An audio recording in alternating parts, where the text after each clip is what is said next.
బొత్స సత్యనారాయణ మంచి పేరుంది రాజకీయాల్లో. అయితే ఆయన ఇటీవల వ్యవహరిస్తోన్న తీరు మాత్రం కొంచెం ఇబ్బందికరంగా ఉంది. మంచి బలమైన నాయకుడిగా పేరున్న ఆయన మీడియా ముందు ఏడ్చేశారు. వైఎస్ఆర్ మరణంపై మంత్రి కింజారపు అచ్చెన్నాయుడు నీచంగా మాట్లాడాడంటూ బొత్స భావోద్వేగానికి గురయ్యారు. అయితే అచ్చెన్న ప్రెస్ మీట్ లో వైఎస్ గురించి పెద్దగా మాట్లాడలేదు. బొత్సను కూడా ఏమీ అనలేదు. వైఎస్ మరణం వెనుక జగన్ ఉన్నారని అనుమానాలున్నాయి అన్నారు.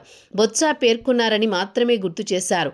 కానీ వైఎస్ఆర్ మరణంపై ఆయన అనుచిత వ్యాఖ్యలు చేస్తున్నారంటూ వైఎస్ఆర్ పార్టీను ప్రచారం మొదలుపెట్టింది. బొత్స భావోద్వేగానికి గురై కన్నీటి పర్యంతమయ్యారని తన అనుకూల మీడియాలో ప్రచారం మొదలుపెట్టింది.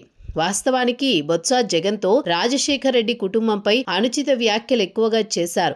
వైసీపీ ఆవిర్భావ సమయంలో 2014 ఎన్నికల్లో దారుణమైన వ్యాఖ్యలే చేశారు. రాజశేఖర్ రెడ్డి మరణానంతరం ముఖ్యమంత్రి పదవి కూడా ఆశించారు.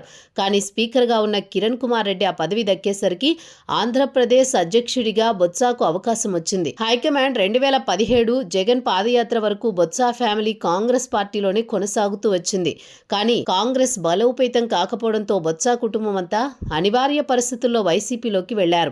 అయితే పీసీసీ అధ్యక్ష పదవి హోదాలో 2012 జూన్ 2న బొత్స కీలక కామెంట్స్ చేశారు. పదవీకాంక్షతో వైఎస్ విజయలక్ష్మి జగన్ కొనసాగిస్తున్న విధానాలు చూస్తుంటే వైఎస్ఆర్ మృతిపై మరిన్ని సందేహాలు తలెత్తుతున్నాయి. రచ్చబండకు వెళ్లొద్దని చెప్పినప్పటికీ వినకుండా వెళ్లి వైఎస్ఆర్ ప్రమాదంలో ప్రాణాలు కోల్పోయారని నాడు ప్రకటించిన విజయలక్ష్మి ఇప్పుడు తన భర్త మరణంపై సందేహాలు ఉన్నాయి అనడం ఎంతవరకు సమంజసం? కోట్ల రూపాయల ప్రలోభం చూపి ఎమ్మెల్యేలను బేరమాడుతున్నారంటూ బొత్స నాడు వ్యాఖ్యానించారు. అయితే అదే విషయాన్ని కింజారపు అచ్చెన్నాయుడు గుర్తు చేస్తూ మాట్లాడారు.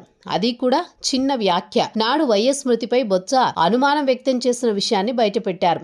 అయితే బొత్స తాను జగన్ ని వ్యతిరేకించలేదని, ఆ కుటుంబంపై అనుమానం వ్యక్తం చేయలేదని, తప్పుడు ఆరోపణలు చేశారంటూ భావోద్వేగానికి గురై వెక్కి వెక్కి అడవడం మాత్రం ఆసక్తి రేపుతోంది.